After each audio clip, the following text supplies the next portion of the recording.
আমরা লক্ষ্য করছি ক্রমশই যারা চাকরি হারিয়েছে সেই চাকরিহারা শিক্ষকদের মধ্যেও একটা বিভাজন তৈরি করবার প্রয়াস সামনে আসছে। যেভাবে বলেছিলেন আমাদের রাজ্যের প্রশাসনিক প্রধান, আমাদের নিশ্চয়ই মনে আছে সুপ্রিম কোর্টের রায় বেরিয়ে যাবার পরে নেতাজি ইনডোর স্টেডিয়ামে তিনি সবাইকে ডেকে বলেছিলেন কারোর চাকরি যেতে দেব না। মাথায় রাখবেন, সরকার কারো চাকরি যেতে দেবে না।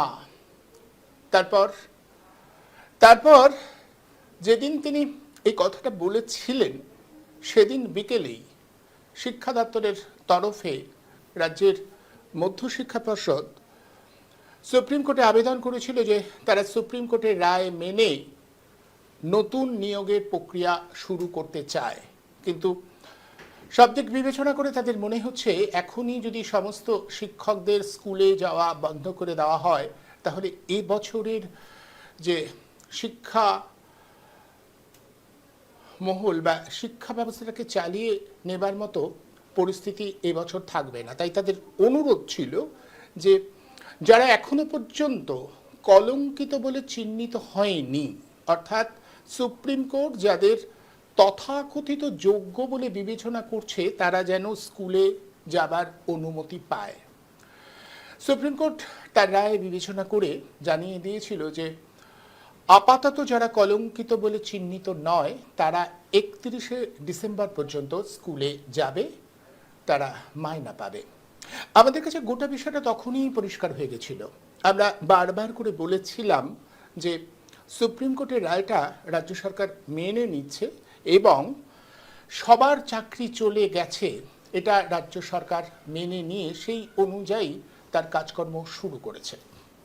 তারপর নানাভাবে নানা ধোঁয়াশা তৈরি করে, ধন্দ তৈরি করে রাজ্যের শিক্ষা দপ্তর, রাজ্যের শিক্ষামন্ত্রী মিথ্যাচার করে গেছেন, চাকরি হারাদের সঙ্গে ক্রমাগত মিথ্যাচার করে গেছেন।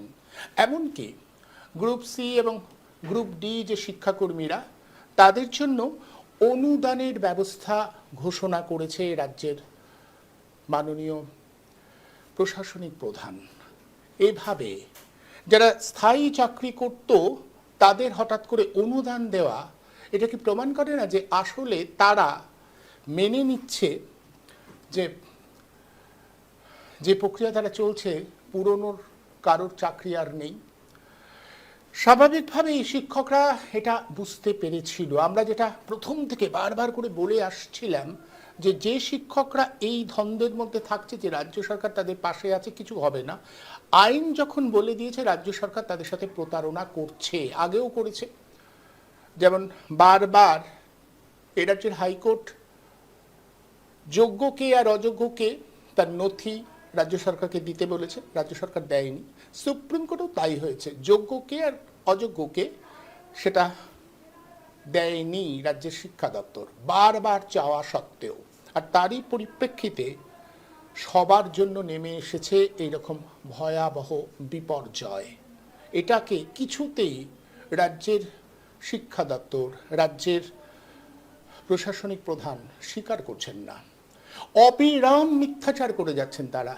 নেতাজি ইনডোর স্টেডিয়ামে নিজে মিথ্যাচার করেছেন এবং সঙ্গী সাথী হিসেবে ওই কিছু লেখক, কবি তাদের জড়ো করে তার যে মিথ্যে ভাষণ তার পক্ষে সাফাই দিতে বাধ্য করিয়েছেন। এভাবেই চলছে। ভয়ঙ্কর একটা সংস্কৃতি তৈরি করছে আমাদের এই রাজ্য প্রশাসন। তারা দুর্নীতি করছে, ভয়ঙ্কর ভয়াবহ দুর্নীতি করেছে, তারপরেও সেটাকে স্বীকার করছে না।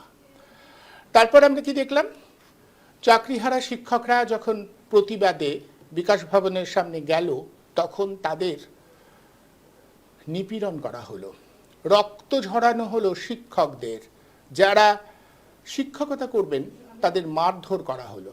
এবং এখন ক্রমশই আরও একটা প্রতারণার জাল ছড়িয়ে দেবার চেষ্টা করছে রাজ্যের শিক্ষা দপ্তর এবং আমাদের রাজ্যের মাননীয় প্রশাসনিক প্রধান।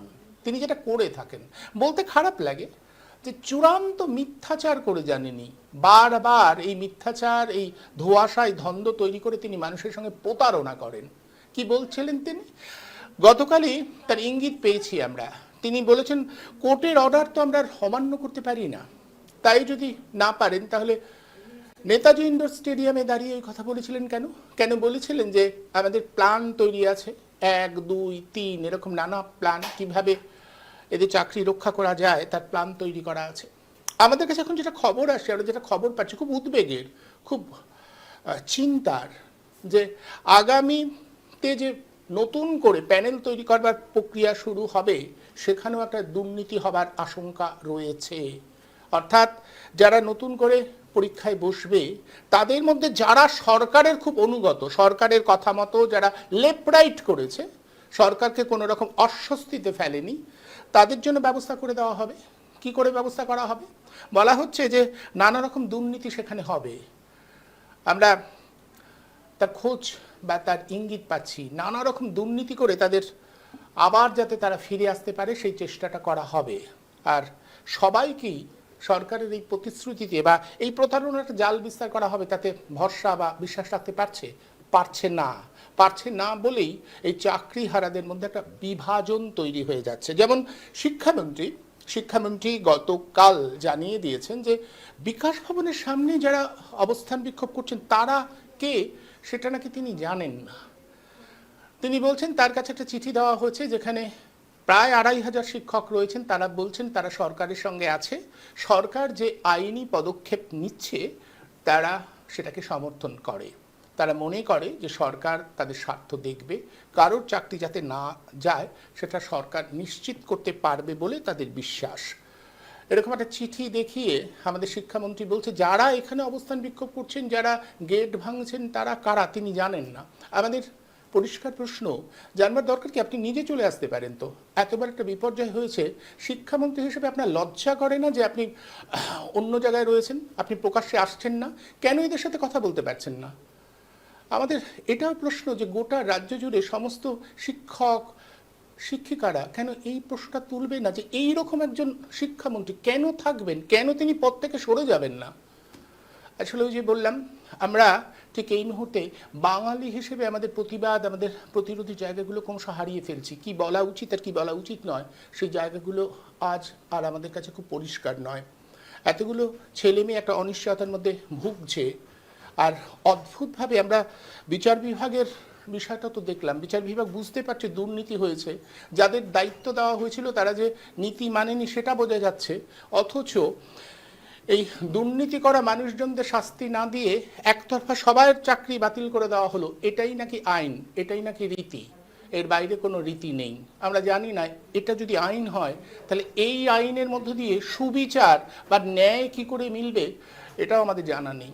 সব মিলিয়ে যা পরিস্থিতি তাতে মনে হচ্ছে যে আবারও যেভাবে এর আগে বিভাজন করা হয়েছে, আমি পুরনো কথাটা আবার মনে করিয়ে দিই।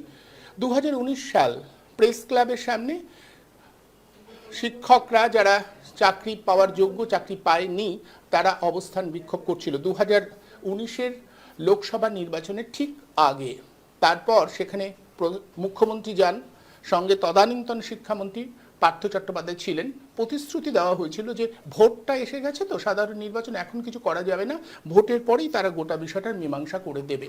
সেই প্রতিশ্রুতিতে ভরসা করেছিলেন এই চাকরি আজকে বঞ্চিত যারা যারা ভরসা করেছিলেন। পরবর্তী সময় কি দেখা গেল যে মুখ্যমন্ত্রী একটা কমিটি তৈরি করে দিয়েছিলেন, সেই কমিটি তদারকি করবে যে কারা কারা যোগ্যতা তদারকি করবার একটা কমিটি, 7-8 জনের একটা কমিটি। কিছুদিন পরে দেখা গেল সেই কমিটির অনেকে নানানভাবে চাকরি পেয়ে গেছে এবং আন্দোলনটাকে তারা তুলে দিয়েছে। এইভাবে বিভাজনের বিষ বা বিভাজনের বীজটাকে ছড়িয়ে দেয়।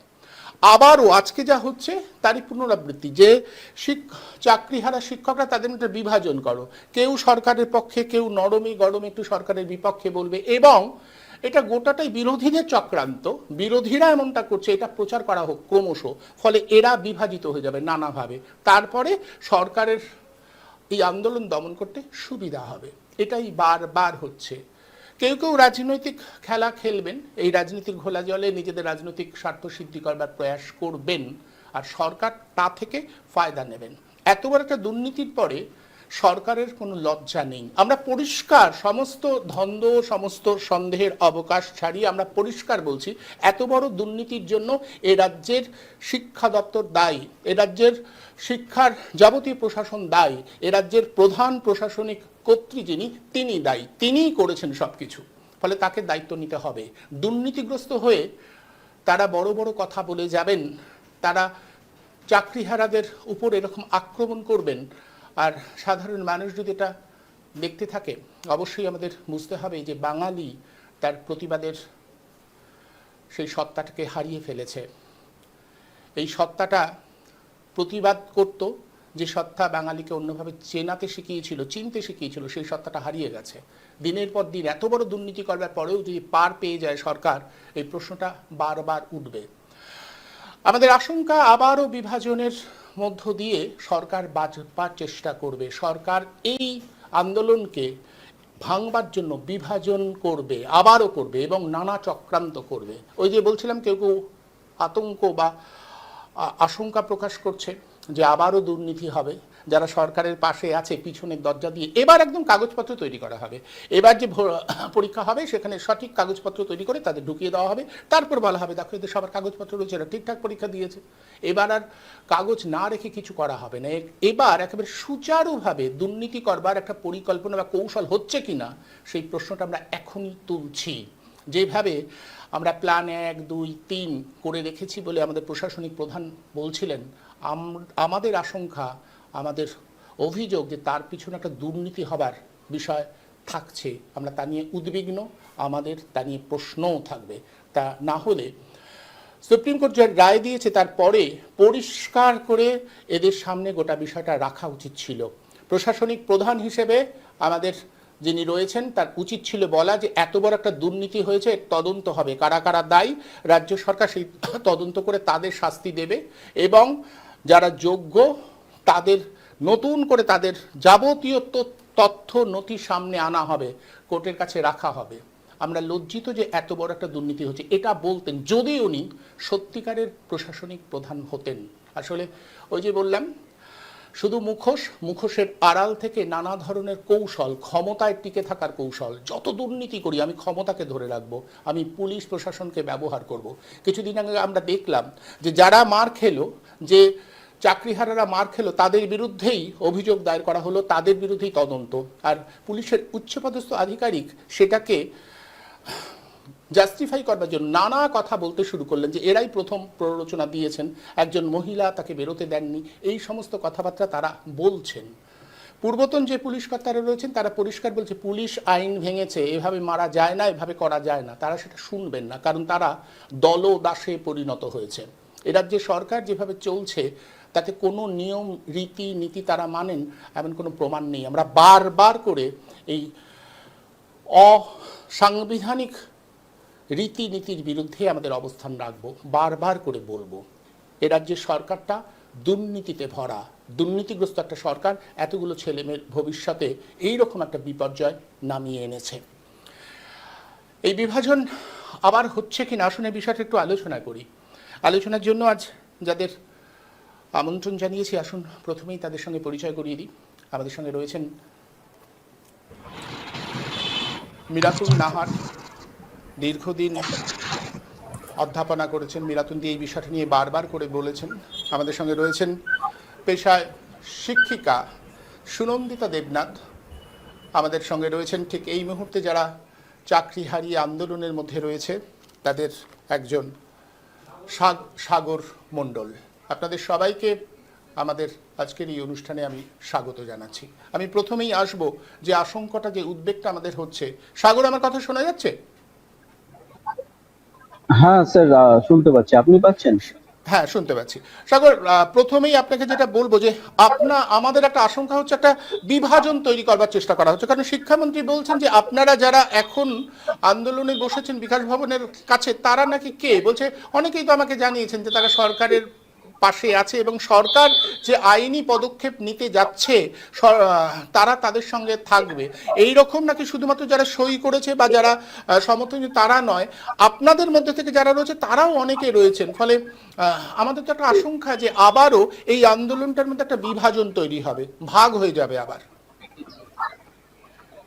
না দেখুন, বিষয়টা হচ্ছে যে আমরা কারা, প্রথমে এ বিষয়ে আসি।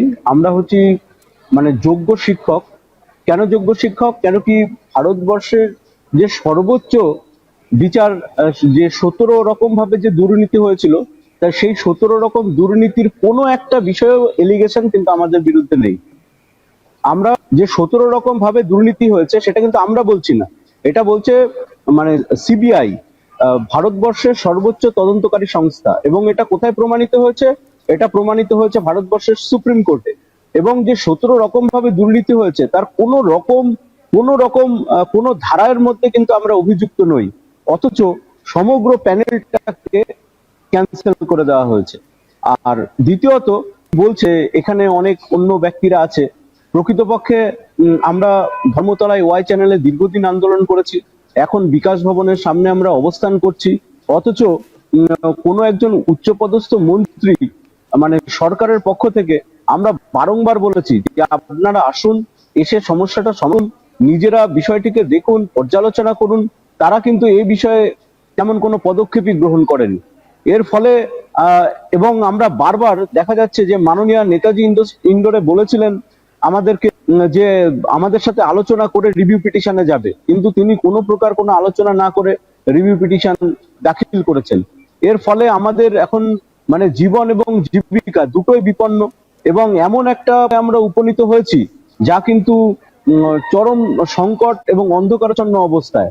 এখন ভবিষ্যৎ কি হবে, শিক্ষা ব্যবস্থা কি হবে, ভবিষ্যতে ছাত্রদের সঠিক যোগ্য শিক্ষক মানে শিক্ষিকা তারা শিক্ষা প্রদান করতে পারবে কিনা, এই বিষয়ে কিন্তু গভীর একটা সংশয় তৈরি হয়েছে। এখন আলোচ্য প্রধান বিষয় এটাই যে এর কি কোনো পথ আছে, আমরা কি কোনোভাবে এই অবস্থা থেকে বেরিয়ে আসতে পারি।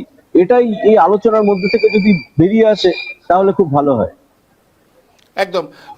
এটা থেকে বেরিয়ে আসবার কোনো পথ কি আছে আমি জানি না। আমি আইনজীবী যারা রয়েছেন আগের অনুষ্ঠানে এসেছিলেন তারাও বলছিলেন যে এখান থেকে বেরিয়ে আসার কি পথ, মানে একটাই পথ হচ্ছে রাজ্য সরকারকে নথিটা বের করে দিতে হবে যে যে কথা আপনি বলছেন যে আপনাদের বিরুদ্ধে কোনো অভিযোগ নেই, আপনারা সঠিক পথে আপনাদের নিয়োগ হয়েছে, সেটা রাজ্য সরকার যদি পেশ করে সামনে নিয়ে আসে তাহলে আর কোনো সমস্যা হয় না। এখন এত কিছুর পরে মানে সুপ্রিম কোর্টে রায় দিয়ে দেওয়ার পরেও রাজ্য সরকারকে সেটা করবে, তাহলে তো তার নিজের জালে জড়িয়ে যাবে। হ্যাঁ, রাজ্য সরকারকে আমরা বারংবার মানে এই যে বিকাশ ভবন অভিযানের কিন্তু আমাদের প্রধানই এটাই উদ্দেশ্য ছিল, আমাদের কোনো কর্মচারীকে কোনো রকম ভাবে কোনো হেনস্থা করা বা কর্মচারীর বিরুদ্ধে আমাদের কোনো ক্ষোভ নেই। আমাদের শুধু একটাই দাবি যে যেন সঠিক তথ্যটা সুপ্রিম কোর্টে দিয়ে আমাদের রিভিউ পিটিশনকে যেন বাঁচিয়ে দেয়, আমাদের রিভিউ পিটিশন যেন একসেপ্ট হয়। এই কারণেই কিন্তু আমরা এখানে সমবেত হয়েছি। অথচ আশ্চর্যের বিষয় যে আমরা তার গেটের সামনে দীর্ঘদিন ধরে মানে 13 দিন অতিক্রান্ত হয়ে গেল, অথচ শিক্ষামন্ত্রী বলছেন তিনি এখনো জানেন না। এটা খুব হতাশা এবং উদ্বেগের বিষয়। পাশাপাশি আরেকটা বিষয়, যেখানে আমাদের ম্যাডামরা শিক্ষিকারা তাদের মানে ছোট্ট সন্তানকে নিয়ে সমগ্র রাত অতিবাহিত করছে তপ্ত রৌদ্রের মধ্যে, সেখানে নাটক বলে কটাক্ষ করা হচ্ছে। সত্যি ভীষণ হতাশাগ্রস্ত এবং ভীষণভাবে উদ্বিগ্ন যে আজকের এই বুদ্ধিজীবী মহল এ বিষয়ে অনেকটা নীরব। অনেকেই আছেন সমাজের সর্বস্তর থেকে এই বিষয়ে কিন্তু কোনো আওয়াজ উঠছে না। কবিগুরু রবীন্দ্রনাথ বলেছিলেন যে অন্যায় যে করে এবং অন্যায় যে সহে সে সমান অপরাধের অপরাধী। আমরা হতবাক হচ্ছি যে বাংলার যারা বুদ্ধিজীবী মহল আছে, যারা সঠিক বার্তা দিতে চায়, তাহলে বাংলার এই দুর্দশার দেখেও, শিক্ষা ব্যবস্থার এই দুর্দশা দেখেও অনেকে বিষয়টি নিয়ে নীরব আছে। এ বিষয় নিয়ে হতাশ, মানে উদ্বিগ্ন, এবং কি করে এর থেকে সুরাহা পাওয়া যায় এটা নিয়ে আমরা গভীর চিন্তায় আছি। আমি শুধু একটা কথা আপনাকে জিজ্ঞাসা করবো সাগর, এই যে আপনারা বলছেন যে রিভিউ পিটিশনের আগে আপনারা একবার বসতে চেয়েছিলেন শিক্ষা দপ্তরের কাছে, আপনারা কি এই দাবিটা করতেন যে আপনারা যারা যোগ্য এবং যারা কোনো রকম দুর্নীতি করেনি তাদের নথিটা আলাদা করে পেশ করা হোক সুপ্রিম কোর্টে, এই বার্তাটাই আপনারা দিতে চেয়েছিলেন? অবশ্যই অবশ্যই, যাদের কোনো রকম কোনো অ্যালিগেশন নেই, যাদের কোনো রকম কোনো দুর্নীতিতে নাম নেই, এবং যেখানে আমাদের মানে এসএসসি হচ্ছে শিক্ষা শিক্ষা দপ্তর, ডিআই অফিস, দেখুন আপনি ভালো করে লক্ষ্য করুন, যারা যোগ্য তাদের কিন্তু বেতন চালু আছে, এবং তাদেরকে কিন্তু আলাদা করে একটা লিস্ট তৈরি করে দেওয়া হয়েছে। তাহলে কিসের ভিত্তিতে এই লিস্ট হলো? সিবিআই এর ভিত্তিতে।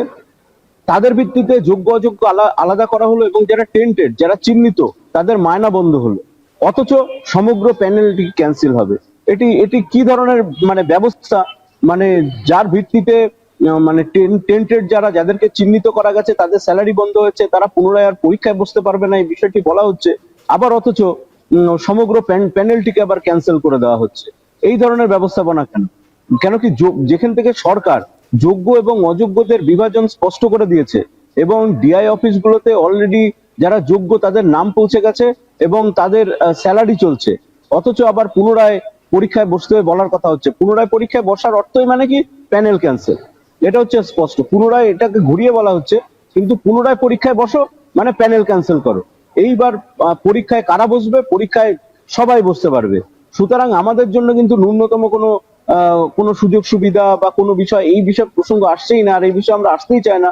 আমাদের কথা হলো পরীক্ষায় আমরা কেন বসবো? আমাদের বিরুদ্ধে কোনো রকম কোনো অভিযোগ নেই, আমাদের বিরুদ্ধে সুপ্রিম কোর্ট থেকে কোনো অভিযোগ দিতে পারেনি যেটা কোনো রকম দুর্নীতির সাথে জড়িত, কোনো নির্দিষ্টভাবে কোনোভাবে চিহ্নিত করতে পারেনি। আবার শিক্ষা দপ্তর থেকে আমাদের যোগ্য বলে ডিআই অফিসগুলোতে তার তালিকা দেওয়া হয়েছে। তাহলে আমরা কেন আবার পরীক্ষায় বসবো? আমাদের এই পরীক্ষায় বসা মানে আমাদের চাকরি থেকে ক্যান্সেল হওয়া। তাহলে আমাদের চাকরি কেন ক্যান্সেল হবে? যেখানে আমাদের কোনো দুর্নীতির কোনো অভিযোগ নেই, সেহেতু আবার পরীক্ষায় বসতে কেন বলা হচ্ছে? কোন অভিযোগের ভিত্তিতে আমাদের পুনরায় পরীক্ষায় বসতে বলা হচ্ছে? এটা কি সম্পূর্ণ অযৌক্তিক নয়? একদম, আমি ঠিক এখানে বলি অনেকগুলো ধন্দ আছে, অনেকগুলো প্রশ্ন। সেটা হচ্ছে সাগর একটু বললো না যে যারা যোগ্য তাদের জন্য ডিআই অফিসে বলে দেওয়া হয়েছে যাতে এদের মাসোয়ারাটা যাতে বন্ধ না হয়। আবার মুখ্যমন্ত্রী নেতাজি ইন্ডোর স্টেডিয়ামে একই সঙ্গে মুখ্যমন্ত্রী বলেছেন কারা অযোগ্য লিস্টে আছে তাদের জন্য, মানে তাদের জন্যও তিনি ভাববেন। যেমন স্কুলে যেতে বারণ করা হয়েছে গ্রুপ ডি এবং গ্রুপ সি কর্মীদের, তাদেরও তিনি অনুদান দেবেন বলে ঘোষণা করেছেন। এটা এটা কি করে হয়? মানে সুপ্রিম কোর্ট তো বলে দিয়েছে যারা স্কুলে যাচ্ছে শুধুমাত্র তাদের মাসোয়ারা দেওয়া হবে, অথচ মুখ্যমন্ত্রী নিজের মতো করে শ্রম দপ্তর থেকে একটা অনুদান ঘোষণা করে দিলেন। ফলে ধন্দের পর ধন্দ, কোনটা ঠিক আর কোনটা বেঠিক সেটা বোঝার উপায় নেই। আমি ঠিক এখানে একবার মিরাতুন দি, আপনি শুনলেন যে সাগর যেটা বলছে যে ধন্দটা কিছুতেই যাচ্ছে না, বিচার বিভাগের একটা ধন্দ আছে, এবং সব মিলিয়ে রাজ্য সরকার যে গোটা বিষয়টায় ভয়ঙ্কর একটা দুর্নীতি চাপা দিচ্ছে, এবং এই দুর্নীতি চাপা দিতে গিয়ে তারা আরো আর একটা দুর্নীতিকে ডেকে নিয়ে আসছে। আমি আবারও বলছি যে নতুন করে যে পরীক্ষাটা নেওয়া হবে, ইতিমধ্যেই আমাদের কাছে বিভিন্ন সূত্র ধরে যে আশঙ্কার বার্তাটা আছে, সেখানে একটা ভয়ঙ্কর দুর্নীতি হবে। যারা সরকারের পক্ষে থাকবে, সরকারের অনুগত, তাদের বাঁচিয়ে দেবার চেষ্টা করবে সরকার, এরকম একটা ইঙ্গিত সব জায়গা থেকে মিলছে। এবং সেক্ষেত্রে কে বলতে পারে যে আবার একটা দুর্নীতি হবে, আবার মামলা হবে, আবার এদের ভবিষ্যৎ অনিশ্চিত হয়ে যাবে? আবার পরীক্ষা দিতে হবে, সেটা নিয়ে বলছি। আর যোগ্য অযোগ্য মিলে গেছে বলে পুরো তালিকাটা বাতিল হয়ে গেল। প্রথম কথা, আমার বয়স ৭৬ বছর, এবং আমি শিক্ষাক্ষেত্রের সঙ্গে যুক্ত, শিক্ষা জগতের সঙ্গে যুক্ত বহু দীর্ঘ বছর, অধ্যাপনা করেছি ৩৫ বছর প্রায়। আর সব সময় শিক্ষা ব্যবস্থা সম্পর্কিত, শিক্ষা সম্পর্কিত লেখালেখি চিন্তা ভাবনা করি। সেই মানুষটি আমি ভেবে পাচ্ছি না এরকম একটা ঘটনা ঘটে গেল শিক্ষকের মধ্যে যোগ্য অযোগ্য মিলিয়ে দেওয়া হচ্ছে নিয়োগ করার সময়। অন্য সময় তো না, নিয়োগের সময় যোগ্য অযোগ্য মিলিয়ে দেওয়া হবে। আজবা হয়েছে বলে পুরো তালিকাটা বাতিল হয়ে গেল সুপ্রিম কোর্ট থেকে, শীর্ষ আদালত থেকে। জীবনে এরকম ঘটনা কোন ইতিহাসে নজির আছে কিনা আমার জানা নেই, বিশ্ব ইতিহাসে এরকম নজির আমার জানা নেই। আমাদের দেশের অন্য রাজ্যে হয়েছে মিরাতুন্দি, আমাদের দেশে অন্য রাজ্যে এরকম ঘটনা ঘটেছে যে একদম একদম একদম দুর্নীতির জন্য পুরো প্যানেলটা বাতিল হয়ে গেছে। মানে যেহেতু বলতে পারছেন অন্য রাজ্যে হয়েছে। হবে আমাদের ভারতবর্ষে ব্যবস্থাপনায় তুমুল গুণ ধরেছে, মানে একেবারে ধ্বংস করে দেওয়া নেওয়া ব্যাপারটা তাকে আমরা গুণ ধরা বলবো। গুণ এইভাবেই ধরেছে। আমি অন্তত আমার জীবনে এরকম চোখের সামনে পশ্চিমবাংলায় দেখিনি, পশ্চিমবাংলায় শিক্ষা ব্যবস্থায় এরকমটি হতে দেখিনি। যারা করছে আমার মনে হয়, প্রথমে বলেনি যে পরীক্ষা দেওয়ার প্রশ্নটা, একটা ছোট উপমা দিলে বোঝা যাবে। একটি ছেলে মাধ্যমিক পাশ করেছে, মাধ্যমিকটাই আমি ধরছি, মাধ্যমিক পাশ করেছে, পাশ করার পরে সে উচ্চ মাধ্যমিক বা ক্লাস 11-এ ভর্তি হবে। তখন যদি তাকে বলা হয় ওই পাশ করার যে প্রক্রিয়াটা ছিল, ওই প্রক্রিয়ার মধ্যে অনেক একদম এমন প্রক্রিয়া অপপ্রক্রিয়া ঢুকে গেছে, পাস ফেলের ব্যাপারটা ওখানে মিলে গেছে, এমন যারা পাস করেছে ফেল করেছে তাদের মিলিয়ে দেওয়া হয়েছে। এরকম যে যদি বলা হয় যে 9, 10, 11 এই পুরো এই 8, 9, 10 এই পুরো ক্লাসের সময় এইভাবে পাস ফেল প্রক্রিয়াটা, কারা ফেল কারা পাস বোঝা যাচ্ছে না, মিলিয়ে দেওয়া হয়েছে। ওই লাস্ট শেষ যে টেস্ট পরীক্ষা, সেই পরীক্ষার রেজাল্টটা পুরো বাতিল করে দেওয়া হলো। এইবারে মাধ্যমিক পরীক্ষায় যে পাস করেছে তার পাসটা তাহলে অবৈধ বলে প্রমাণিত হবে? ঠিক এরকমটি ঘটলো একদম নাকি? এরা এরা পরীক্ষা দিয়েছে, পাশ করেছেন। ওএমআর শিট বলে একটা ব্যাপার আছে, সুনন্দিতা ভালো করে জানে, এনারাও জানেন। ওএমআর শিট আছে, এত সব ধক্কানি না, এত সব প্রসেস পেরিয়ে ওরা পাশ করে যোগ্য বলে, অযোগ্য অযোগ্য অযোগ্য কথাটা আমি নিচ্ছিই না, ধরে নেওয়া যাক সবাই নিযুক্ত হয়েছে যারা, তারা সবাই যোগ্য। পরীক্ষা দিয়ে একদিন তো নয়, কদিন ধরে নিযুক্ত হয়েছে, বছর নিযুক্ত হয়েছে, কতদিন ধরে তারা ঘুমাচ্ছিল? কি হয়েছে, এমন করে হলো? শিক্ষক পদে নিযুক্ত তো হয়েছিল, তাহলে কারা এই ব্যাপারটা করলো? একটা কথা আমি বলবো, যৌক্তিকতা নেই। আসলে যে ছেলে তাকে বলা যে সে প্রক্রিয়া করতে গোলমাল ছিল, তোমার পাশটাকে করে দেওয়া। এটা যেরকম হয় মাধ্যমিক পাস উচ্চ মাধ্যমিক পাসের ক্ষেত্রে, এদের ক্ষেত্রেও ঠিক সেইটাই বলা হচ্ছে। তাহলে কি সেই প্রক্রিয়াটাকে আমরা মানবো? আমি তো বুঝতে পারছি না, আমার মাথা গোলমাল হয়ে যাচ্ছে যে কি করে এই প্রক্রিয়া হয়। তুমি বলছো অন্য রাজ্যে হয়েছে, তো অন্য রাজ্যে যদি হয়ে থাকে, অন্য রাজ্যে ডাকাতি হলে এই রাজ্যেও ডাকাতি হবে? না, আমি আইনের কথাটা বলছি মীরাতুন্দি। আমি আইনের যে ব্যাখ্যাটা, আইনের ব্যাখ্যাটা হচ্ছে যে এইরকম ক্ষেত্রে এই পরীক্ষা নেওয়ার প্রক্রিয়ায় যদি দোষ দেখা দেয় তাহলে পুরো প্যানেলটা বাতিল করাটা নিয়ম, অন্য উপায় নাকি নেই। এটা যদি আপনি বলেন আমাদের আইনে, এটা আমাদের আইন, আমাদের এখানে এটা আইনটা সেরকমই যে প্রক্রিয়ার যেটা এসেছে। অনুপম, আমি জানি না আইন, আমি আইনজীবী নই, আইনের উপরে ভরসাও নেই, কারণ আইন অপরাধীকেও মুক্ত বলে, নির্দোষ বলে গণ্য করে দেয়, খুনিকেও নির্দোষ বলে গণ্য করে দেয়, আর নির্দোষ খুনির অভিযোগে অভিযুক্ত হয়। আইনটা আমার সব দেশে এরকমই, আইনটা একদম আমাদেরও খুব অদ্ভুত লাগছে যে কে দোষী কে, এটা তা না করে পুরো প্যানেলটা বাতিল করে দেওয়া, এবং যারা এটা দায়িত্বে ছিল তারা পারেনি, তাদের যে অযোগ্যতা সেটা তো চোখের সামনে দেখা যাচ্ছে, তাদের শাস্তি দেবে কে? না অনুপম, এই এই তালিকাটা সুপ্রিম কোর্টে যাবে কেন? প্রশ্ন, তালিকাটা সুপ্রিম কোর্টে যাবে কেন? আইন ব্যবস্থার দিকে ছুড়ে দেওয়া হবে কেন? তালিকাটা সম্পর্কে নিষ্পত্তি আমি বলবো মধ্যশিক্ষা পর্ষদ আছে, করতে পারেনি, তারা দুর্নীতি করেছে, তারা সবাই চুরে, মানে দুর্নীতিকে তারা মান্যতা দিয়েছে, তারা দুর্নীতিগ্রস্ত, সবাই দুর্নীতি করেছে, সবাই দুর্নীতি করেছে। এই এতগুলো স্তর পেরিয়ে মধ্যশিক্ষা পর্ষদ, স্কুল সার্ভিস কমিশন, শিক্ষামন্ত্রী, মুখ্যমন্ত্রী সকলে মিলে দুর্নীতি করেছে, এবং সেটাই বিচার ব্যবস্থার মধ্যে যাচ্ছে। বিচার ব্যবস্থা তাদের কি করা উচিত ছিল? আমায় সবাই মার্জনা করবেন, আমার বোধহয় মাথাটাই গোলমাল হয়ে গেছে। এখানে উচিত কি ছিল, যারা অন্যায় করেছে, অন্যায়ভাবে দুর্নীতি করে এইভাবে 26,000 জীবনকে বিপর্যস্ত করেছে, তারা কেন বিচার ব্যবস্থা তাদেরকে আসামির কাঠগড়ায় দাঁড় করাবে না কেন? শীর্ষ আদালত, উচ্চ আদালত, এসব আমি বুঝি না, আমি কাউকেই বলছি না। প্রশ্নটা আমার, যদি সত্যি দুর্নীতি হয়ে থাকে প্রতিটা স্তরে, মধ্যশিক্ষা পর্ষদ, আমি আবার বারবার বলছি, স্কুলগুলো কি কোথায় ছিল? সুনন্দিতা ভালো বলতে পারবে।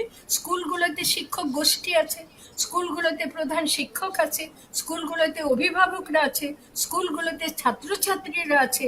প্রত্যেকে যদি আজকে দাঁড়ায়, বিচার চায় মানে বিচার আদালতের কাছে বিচার না, যে কিভাবে এটা ঘটতে পারলো। আমরা যদি প্রশ্ন করি, স্কুলের ক্ষেত্রে যখন গেল, সব স্তর পেরিয়ে স্কুলে যখন গেল তালিকাটা, ধরো একটা স্কুলে সুনন্দিতাদের স্কুলে 2জন শিক্ষক লাগবে, শিক্ষক শিক্ষিকা 2জন লাগবে, সেই সময়ও কিন্তু যাচাই করা হয় যে আমরা নেব কি নেব না। সুনন্দিতা আমার কথা যাচাই করে বলতে পারবে। সে প্রধান শিক্ষক যদি বলেন যে আমরা নেব না এই 2জন শিক্ষক, আমাদের অন্য শিক্ষক দেওয়া হোক, তাহলে বাতিল হয়ে যেতে পারে। এতটা প্রসেস আজকে যেটা আমাদের অভিযোগ কি বলবো, বঞ্চনার শিকার শিক্ষক তিনি আমাদের সামনে আজকে উপস্থিত হয়েছেন, বলতে খুব খারাপ লাগছে। তাদের জন্যে আজকে পাশে কেউ নেই। বলছেন বুদ্ধিজীবীরা নেই, বুদ্ধিজীবীদের কথা ছেড়ে দাও, বুদ্ধিজীবীদের সব নেত্রী পায়ের তলায় নিয়ে ফেলে দিয়েছে। পদলেহন করতে করতে তারা এখন পায়ের তলায় গিয়ে আশ্রয় নিয়েছে। কেউ আর পাশেও নেই, কেউ আর এদের পাশেও নেই, ওদের পাশে নেই। কিন্তু শিক্ষা ব্যবস্থার যে ক্ষেত্রে এই ধরনের শিক্ষা নিয়োগের ক্ষেত্রে যুক্ত যারা, শুধু শিক্ষকও নয় কিন্তু, এটাও বলতে হবে, শিক্ষা কর্মীরাও চূড়ান্ত বঞ্চনার শিকার।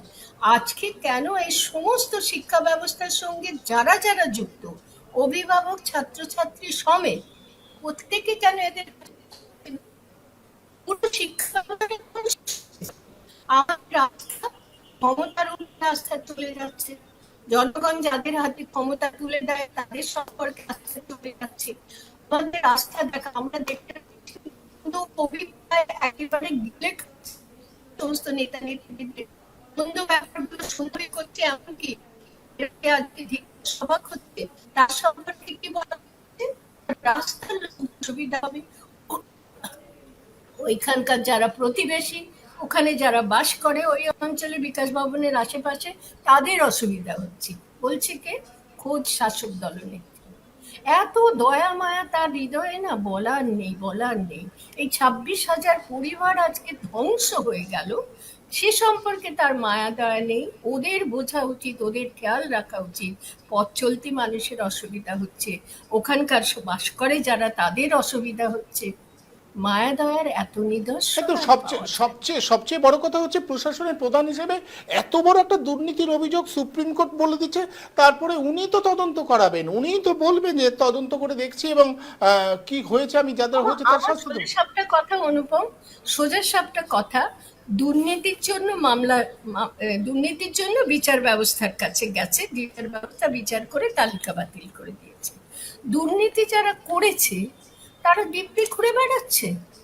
দুর্নীতি যারা করেছে তাদের কোনো শাস্তি নেই, তাদের আসামের কাঠগড়ায় দাঁড় করানো হবে না, তাদের বলা হবে না কেন যে তোমরা এই যে দুর্নীতিটাকে চুইয়ে এই 26,000 পরিবারে একেবারে ধ্বংস করার কাজে দিব্যি সফল হয়ে গেছো, তোমাদের কৈফিয়ত দিতে হবে, তোমাদের আসামের কাঠগড়ায় দাঁড়াতে হবে। শিক্ষামন্ত্রী কাঠগড়ায় দাঁড়াবে, আগে শিক্ষামন্ত্রী রয়েছে কারাগারে, আর এখন মুখ্যমন্ত্রী, শিক্ষামন্ত্রী, এসএসসি কমিশন, মধ্যশিক্ষা পর্ষদ যারা ব্যবস্থাপনা করছে, স্কুলের শিক্ষক কেউ নেই, সবাই যেন ভয়ে জুজু হয়ে রয়েছে। কার ভয়, কিসের ভয়? ভয়টা এভাবে চালিয়ে দেওয়া হলো কেন? সব থেকে বড় কথা, সবাই জানে, সবাই আমরা জানি, এরাও জানে, এই সরকারি শিক্ষা ব্যবস্থাকে উঠিয়ে দেওয়া হবে, তুলে দেওয়া হবে। এখানে কর্পোরেট লাভালাভের হিসাব, সবটাই কমার্শিয়ালাইজেশন, বাণিজ্যায়ন হচ্ছে, এক্ষেত্রেও হবে। এখন এবারে যদি দরিদ্র শ্রেণীর মানুষরা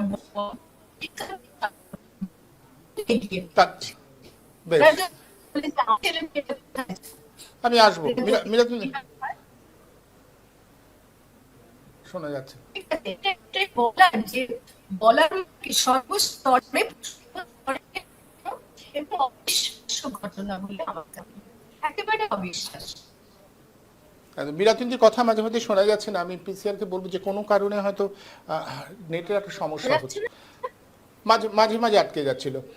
আমি আবারও আসবো, সুনন্দিতার কাছে আসবো। সুনন্দিতা, আপনি শুনলেন মীরাতুন্দি যে প্রশ্নটা তুললেন যে সমস্ত শিক্ষক সমাজ যদি এটার বিরুদ্ধে একটা অবস্থান নিতে পারত, তাহলে এত বড় একটা দুর্নীতি এইভাবে দিনের পর দিন চলে এসে এবং এখন এদের জীবনে একটা বিপর্যয় নেমে এসেছে। অনেক আগেই তো শিক্ষক সমাজের সকলের উচিত ছিল এটাকে প্রতিহত করা, এবং এখনো কি আমরা শিক্ষক সমাজকে একত্রিত হতে দেখছি?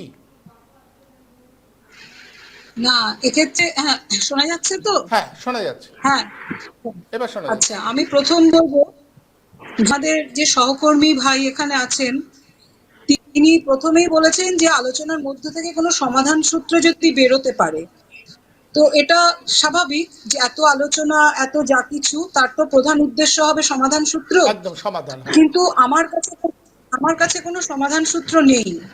মানে আমি একজন সাধারণ শিক্ষিকা হিসেবে আমার কাছে কোনো সমাধান সূত্র নেই। তো আমার যেটা মনে হয়েছে, মানে যেহেতু লড়াইটা কোর্টে হয়েছে, আইনি দৃষ্টিভঙ্গির বাইরে আলোচনা করাটার কোনো মানে সেটা সহানুভূতি হতে পারে, সেটা বড় রাজনীতির আলোচনা হতে পারে, কিন্তু সমাধানটা আইনের মধ্যেই খুঁজতে হবে। এবং সেই কারণে আমি আইনি দৃষ্টিভঙ্গি থেকেই আমার যেটা মনে হয়েছে যে আজকে ওনারা বারবার বলছেন যে আমাদের বিরুদ্ধে, যাদের বিরুদ্ধে কোনো অভিযোগ নেই। এবার আমার এখানে একটা বক্তব্য, সেটা হচ্ছে যে তদন্তটা তো শেষ হয়নি। সিবিআই তদন্ত একটা দূর পর্যন্ত করেছে, সেখানে কিছু জনকে তারা চিহ্নিত শেষ করেছে। হয়নি, কিন্তু সুনন্দিতা চাকরিটা চলে গেল, মানে শেষ হয়নি, অথচ চূড়ান্ত ভাবে সিদ্ধান্ত হয়ে গেল যে সবার চাকরিটা বাতিল হয়ে গেছে।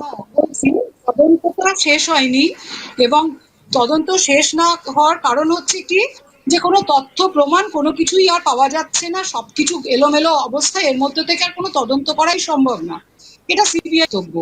এবং যদি তদন্তটা শেষ না হয়, অল্প কিছু জনকে চিহ্নিত করা হলো, বাকি তদন্তটা শেষ হলো না, তাহলে বেনিফিট অফ ডাউটে কারা পাওয়ার কথা, বেনিফিট অফ ডাউট কাদের পাওয়ার কথা, এই প্রশ্নটা যারা চাকরি হারিয়েছেন তারাও তুলেছেন। তাহলে আমার বক্তব্য হচ্ছে, বেনিফিট অফ ডাউট শুধু যারা চাকরি পেয়েছেন তারা শুধু পাবেন কেন? বেনিফিট অফ ডাউট তো চিহ্নিত বাদ দিয়ে বাকি 22 লক্ষের মধ্যে শুধু চিহ্নিত বাদ দিয়ে বাকি সকলের পাওয়ার কথা। যারা দিনের পর দিন রাস্তায় বসে দুর্নীতি ছিল। হয়েছে, একটা দুর্নীতি হয়েছে, সেই দুর্নীতির ফলে যেমন আজকে যারা চাকরি পেয়েছেন তারা চাকরি হারিয়েছেন, তেমনি অনেকে চাকরি পাননি। ঠিকঠাক প্যানেল হলে, ঠিকঠাক নিয়ম মানলে অনেকে চাকরি পেতে পারতেন তাদের মধ্য থেকে। তাহলে সেটা যেহেতু চিহ্নিত করা যাচ্ছে না যে কারা সঠিক পাওয়ার যোগ্য ছিলেন, তাহলে আজকে বেনিফিট অফ ডাউট তো যে কজনকে চিহ্নিত করা হয়েছে তাদের বাদ দিয়ে বাকি সকলের পাওয়ার কথা, শুধু চাকরি যারা পেয়েছেন তাদের নয় তো। তাহলে আজকে সেই জায়গায় আন্দোলনটা তো হওয়া উচিত ছিল যারা চাকরি পাননি তারা এবং চাকরিহারা উভয়ে এক যৌথভাবে দুর্নীতি যারা করেছেন তাদের বিরুদ্ধে।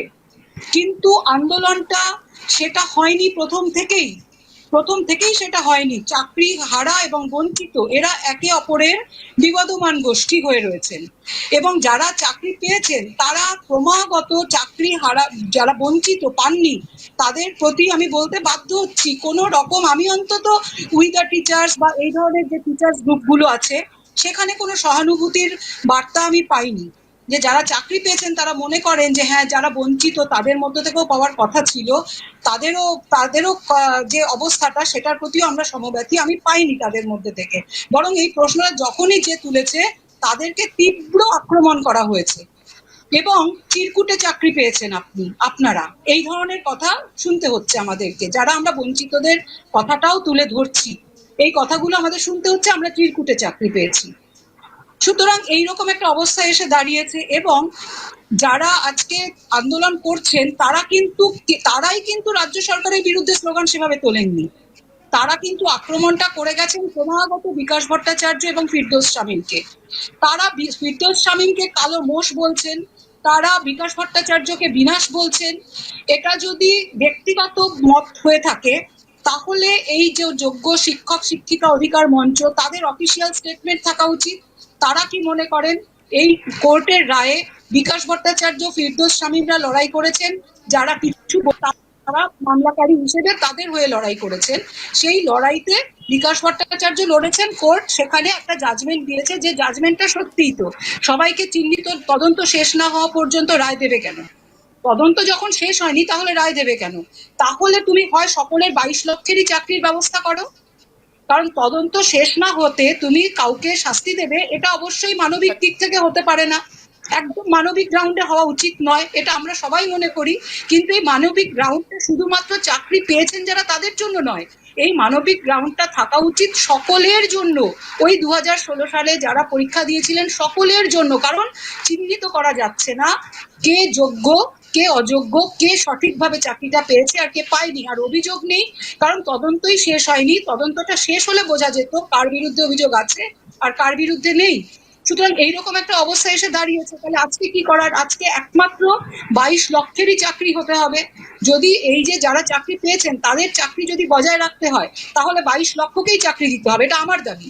কারণ যারা চাকরি পাননি তারা কেন ভুগবেন? তারাও তো এই দুর্নীতির ফল। সুতরাং আমার দাবিটা হচ্ছে 22 লক্ষকেই চাকরি দিতে হবে। আমাদের দেশ, আমাদের রাষ্ট্র পারে না এই সবাইকে চাকরি দিতে, এই খুবই সমস্যাটা, এখানেই সমস্যাটা, সবাইকে চাকরি দিতে পারে না। তাহলে আমাদেরকে অন্য আন্দোলনের প্রশ্ন, রাজনৈতিক আন্দোলনের প্রশ্ন, সেটা যদি বাদ দিই তাহলে আমাদের দাবিটা হওয়া উচিত 22 লক্ষকেই চাকরি দাও। শুধু যারা চাকরি পেয়েছেন তাদের চাকরি রাখলে চলবে না, তোমাকে 22 লক্ষকেই চাকরি দিতে হবে। এবং এই যে গ্রুপ সি গ্রুপ ডির জন্য যে ভাতার ব্যবস্থা করা হচ্ছে অবশ্যই করুন, কোনো আপত্তি নেই, কিন্তু এই ভাতা 22 লক্ষেরই পাওয়া উচিত যারা গ্রুপ সি গ্রুপ ডির জন্য পরীক্ষা দিয়েছিলেন, কারণ তাদের মধ্যেও যোগ্য রয়ে গেছে। তাহলে আপনি যতক্ষণ না চিহ্নিত করতে পারছেন ততক্ষণ আপনি কাউকে যেমন টার্মিনেট করতে পারেন না, তেমনি কাউকে একটা আংশিক কাউকে আপনি ভাতাও দিতে পারেন না, দিলে সবাইকে দিতে হবে আপনাকে। সুতরাং এই দাবিটাও ওঠা উচিত। আসলে দৃষ্টিভঙ্গিটা সামগ্রিকতার নিরিখে হওয়া উচিত, কোনো অংশের জন্য নয়, আমার এটা নিজস্ব মত। এবং আজকে যেভাবে বিকাশ ভবনে সেদিনকে মারধর করা হয়েছে সেটা তো অবশ্যই অন্যায়, পুলিশ চিরকাল এটাই করে, পুলিশের রুলস এর বাইরে গিয়ে দেহের বিভিন্ন অংশে মারধর করে, যেগুলো করা উচিত না। হাঁটুর নিচে আমরা শুনেছি যদি তেমনই পরিস্থিতি হয় নিয়ন্ত্রণে আনতে হবে, হাঁটুর নিচে আঘাত করতে হবে শুধুমাত্র নিয়ন্ত্রণ করার জন্য, কিন্তু সেখানে পুলিশ বরাবরই এরকম করে, যার জন্য সেই দাড়িভিটে ছাত্র মারা গেল পুলিশের গুলিতে। সে নিয়ে তো প্রচুর আন্দোলন হয়েছে, কিন্তু তাদের শেষ পর্যন্ত আর কোনো ফয়সালা হয়নি। আর তারপরে যেটা বিষয় সেটা হচ্ছে যে ওইভাবে যেভাবে বিকাশ ভবনের গেট সেদিন ভাঙা হয়েছে সেটাও কিন্তু একটা শিক্ষক আন্দোলনের ক্ষেত্রে আমার মনে হয়েছে। তার কারণ আজকে মানে যে লড়াইটা সেটা কোর্টের লড়াই, আজকে রাজ্য সরকারের কিছু করার নেই, এটা ঘটনা। কারণ রাজ্য সরকার জেলে যেতে চায় না, তাদেরকে যদি জেলে পাঠাতে হয় তাহলে তাদের বিরুদ্ধে তো মামলা করতে হবে, তাদের বিরুদ্ধে দুর্নীতি করেছে প্রমাণ হয়েছে, তাদেরকে জেলে পাঠানোর জন্য মামলা করতে হবে। বিকাশ ভট্টাচার্য তো সেই মামলার জন্য উকিল হননি, কেউ তো সে মামলা করেননি, যার জন্য তাদের শাস্তির দাবি শুধু রাজনৈতিক দাবি থাকছে, কোর্টে কিন্তু সে জায়গা যা দাবিটা ওঠেনি যে তাদেরকেও শাস্তি দিতে হবে, তাদেরকেও জেলে পাঠাতে হবে। ওই একটু একটু খাপছাড়া তদন্ত হচ্ছে, একটু একটু তাদেরকে বিচারের জন্য। খুব আশ্চর্যজনক সুনন্দিতা যে আমাদের বিচার বিভাগ শাস্তি দিয়ে দিল, কে ঠিক বেঠিক নির্ধারণ করা যাচ্ছে না বলে, কিন্তু যাদের এটা নির্ধারণ করার কথা ছিল তারা পারলেন না, তাদের শাস্তির কি হবে? তাই এটা তো স্বতঃপ্রণোদিতভাবে বিচার বিভাগের বলে দেওয়া উচিত যে আমরা প্রশাসনকে বলছি এর বিরুদ্ধে তদন্ত করুন। করতে পারেন না বিচার বিভাগ, আমাদের দেশের আইন ব্যবস্থায় বিচার বিভাগকে স্বতঃপ্রণোদিত করতে পারেন না। তাদের কাছে মামলা যেটা যাবে, অ্যাপিল যেটা থাকবে তার উপরেই তারা রায় দেবেন। অ্যাপিলে যদি থাকে তাদেরকে শাস্তি দেওয়ার তাহলে তার উপরে রায় দেবেন।